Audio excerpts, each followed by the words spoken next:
Madame la Présidente, Monsieur le Ministre, mes chers collègues, j'entendais hier dans notre Assemblée le Premier ministre défendre son bilan, votre bilan, et à cette occasion vanter le projet de loi Asile-Immigration prétendu équilibré, alliant humanité et fermeté. C'est le refrain d'ailleurs que nous avons entendu tout au long de l'examen de ce funeste projet de loi. Et je me rappelle, Monsieur le ministre de l'Intérieur, vous avoir interpellé à la fin de la première lecture pour que vous nous disiez précisément où sont les éléments d'humanité contenus dans ce projet de loi.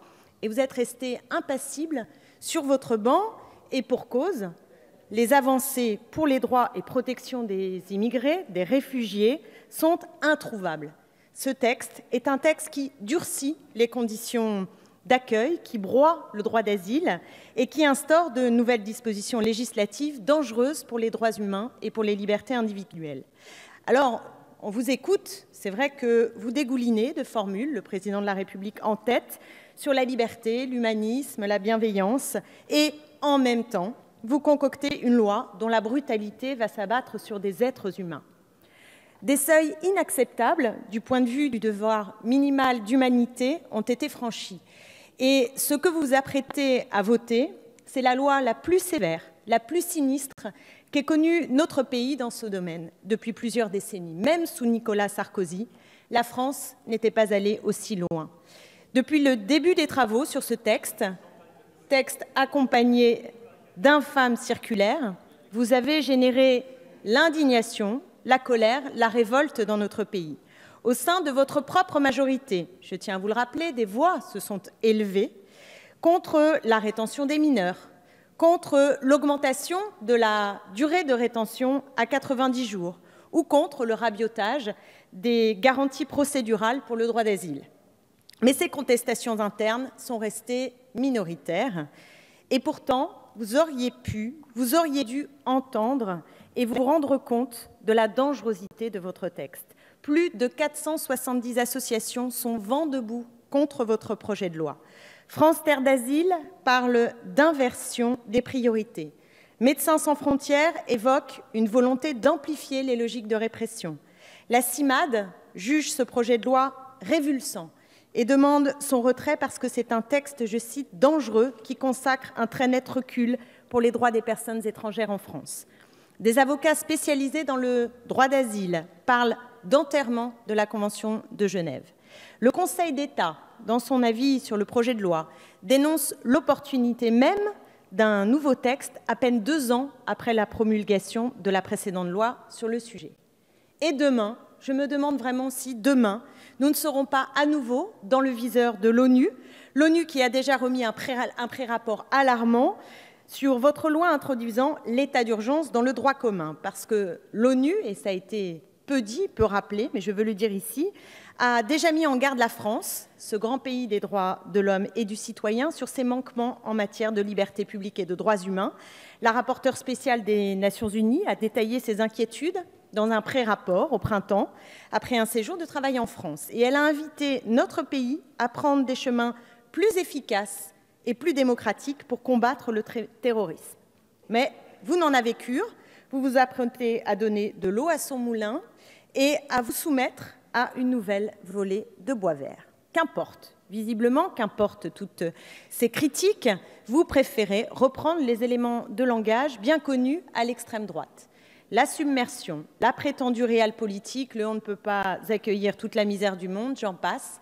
Et d'ailleurs, j'ai noté que dans un récent tweet, Emmanuel Macron estime que l'Espagne est confrontée, nous dit-il, à l'arrivée de migrants et témoigne sa solidarité, lui qui a laissé sombrer l'Aquarius, attendant patiemment la proposition espagnole après le honteux refus d'accoster de l'Italie, désormais gouvernée avec xénophobie. Confrontés comme si les migrants qui arrivaient représentaient un danger majeur pour ce pays. Alors que vous vous présentiez il y a un an comme le rempart à l'extrême droite, vous reprenez ces présupposés et lui offrez sur un plateau dans cette loi une partie de ses rêves à elle et de nos cauchemars à nous. Comme ce haut commissaire aux droits de l'homme à l'ONU qui pointe dans une interview au Monde le danger que représente la montée des dirigeants autoritaires, je veux dire qu'il reste en France, et pas seulement, des personnes qui osent parler. Et comme il le dit si bien, l'avancée pour le progrès humain a toujours été une lutte. Céder au discours xénophobe pour faire reculer l'extrême droite, franchement, nous voici dans 1984 d'Orwell, dont je signale à tout le monde qu'une nouvelle édition vient de sortir, et c'est à mon avis un signe de temps, et elle marche bien. On en oublierait le réel. Le réel sur les 30 dernières années, le solde migratoire en France est nul. Comme l'a rappelé non pas une officine gauchiste, mais le défenseur des droits Jacques Toubon, l'idée de submersion migratoire est tout simplement fausse. Elle est fausse, mais le nombre des non-admissions de migrants en France connaît une hausse considérable. 85 408 personnes non admises en 2017, c'est-à-dire une augmentation des non-admissions de 34% en un an. En 2016, il y avait près de 64 000 personnes qui ont vu leur demande refusée, contre moins de 16 000 en 2015. Donc on est déjà face à un bilan qui est un bilan consternant, accablant, et moi je ressors vraiment avec le sentiment que les portes se ferment à mesure que la Méditerranée se transforme en cimetière, et honnêtement, ce n'est vraiment pas l'idée que je me fais de l'esprit français. Mais cela ne vous suffit pas, visiblement, ce bilan déjà accablant sur une année. Vous nous proposez une loi aujourd'hui, en dernière lecture, qui porte la promesse d'un enfer plus grand encore pour les migrants. Citons d'abord le doublement de la durée de détention jusqu'à 90 jours, je l'ai dit, mais même à 135 jours dans certains cas, contre, je veux le rappeler, 45 actuellement. Avec vous, la rétention va devenir tout simplement la détention. C'est comme si désormais les préfets devenaient des juges qui condamnaient à la prison des étrangers considérés comme des criminels, puisque ce sont les préfets qui demandent la prolongation, qui est ensuite validée ou non par un juge de la liberté et de la détention. Votre projet de loi propose également d'autoriser une fouille des bagages et d'inspection visuelle, et il vise à automatiser la prise d'empreintes digitales et d'une photographie d'un étranger. Le refus peut faire l'objet de sanctions pénales et d'une interdiction de retour sur le territoire français lors d'une retenue pour vérification de droit au séjour qui passe de 16 heures à 24 heures. Tout Français qui n'a pas sa carte nationale d'identité sur lui pourra, parce qu'il aura l'air d'un étranger, faire l'objet d'une fouille de bagages et devra obligatoirement donner ses empreintes digitales et être pris en photo. Et s'il refuse, il peut faire l'objet de poursuites pénales et de 3 750 € d'amende. Autre effet liberticide de votre loi, demain, un demandeur d'asile qui aura été maltraité en Hongrie et qui est venu en France pour y retrouver son cousin, lorsqu'il sera renvoyé à la Hongrie, c'est-à-dire, comme on dit, dubliné, eh bien, pour que ce pays donc, puisse examiner sa demande d'asile, il ne pourra, par exemple, plus revoir sa famille en France durant 3 ans. À l'article 4 encore, vous ouvrez la possibilité de retirer l'asile à un étranger qui a été condamné dans un pays de l'Union européenne. Avant cela, ne concernait que la France. En dernier ressort, je cite, soit pour un crime, soit pour un délit constituant un acte de terrorisme ou puni de 10 ans d'emprisonnement, ou si sa présence constitue une menace grave pour la société. C'est une formulation qui est particulièrement floue et dont les conséquences peuvent être incroyables pour des crimes qui ne sont pas reconnus en droit français. Parce que, comme vous le savez, il n'y a pas d'harmonisation pénale en Europe. Alors, imaginez quelques cas. Je raisonne à l'absurde, mais un absurde qui, malheureusement, peut se retrouver réalité. Celui d'une réfugiée qui serait condamnée pour avoir avorté à Malte, où l'avortement est un crime, qui peut être puni de 18 mois à 3 ans de prison. Ou, autre cas, un réfugié qui a commis le délit de blasphème en Allemagne, puisque le blasphème là-bas, insulte aux croyances religieuses, est condamné par l'article 166 du Code pénal allemand et peut être puni aussi de 3 ans de prison. Citons encore cette assignation à résidence dans un lieu que l'administration désigne pour un étranger sous OQTF, c'est-à-dire sous obligation de quitter le territoire français, mais, nouveauté, qui a un délai de départ volontaire. Ce n'est probablement pas constitutionnel et c'est quasiment calqué sur la loi de sécurité intérieure de 2007 et ses fameuses assignations à résidence. Toujours la même logique, c'est-à-dire que l'étranger est au fond supposé vouloir s'échapper et frauder. Les évadés fiscaux, eux, optimisent et ruissellent dans votre imaginaire, mais quand il s'agit des migrants, là, évidemment, il faut les traquer parce qu'ils sont supposés vouloir s'échapper ou frauder. Vous attaquez, et c'est un point dont nous avons débattu, y compris à la Commission des Affaires étrangères, vous attaquez à la hache le droit d'asile, en méconnaissance du droit au recours qui est contenu dans la Déclaration des droits de l'homme et du citoyen et du traitement sérieux de leurs demandes. Vous voulez réduire les délais de recours à 6 mois en moyenne, tout recours inclus. Le projet de loi diminue, par exemple, les délais de dépôt de demande d'asile de 120 à 90 jours et 60 jours en Guyane. Les audiences et rendez-vous physiques devant l'OFPRA, la CNDA et les juges peuvent toujours être automatiquement faits en téléaudience comme Skype. Vous inventez la téléasile.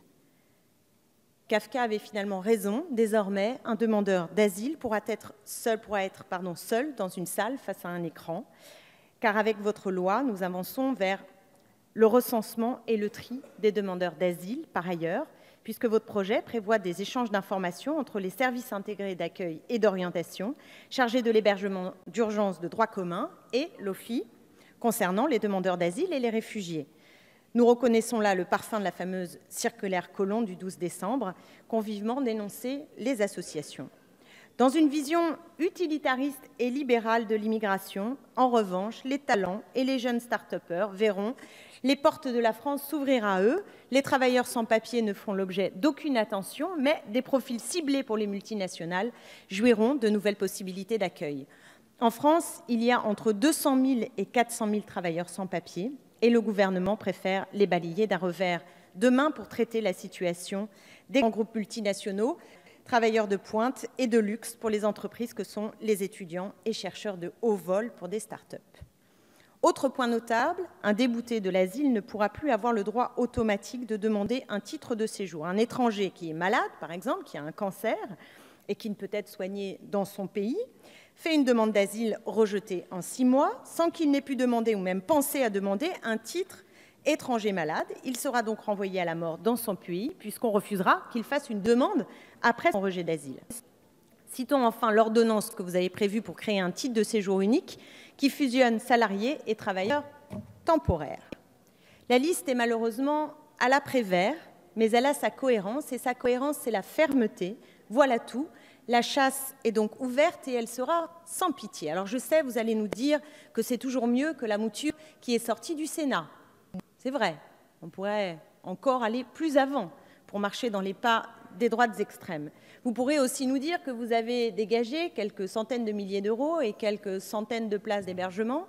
Mais enfin, franchement, c'est une plaisanterie au regard de l'attaque lorette que contient cette loi à l'encontre des migrants et des réfugiés. Je terminerai donc par une citation de Patrick Chamoiseau, qui a écrit ce livre « Frères migrants », et dans la Déclaration des poètes, à la fin de l'ouvrage, il dit « Ne pas accueillir celui qui vient, qui passe, qui souffre et qui appelle est un acte criminel. » Et il poursuit en disant « On ne peut pas laisser passer. C'est pourquoi nous ne laisserons pas passer et nous vous proposons en conscience à chacune et à chacun des députés de cet hémicycle de bien vouloir revoir la copie de fond en comble et d'adopter notre motion de rejet de ce texte qui est le plus sinistre de notre histoire depuis fort longtemps. Je vous remercie.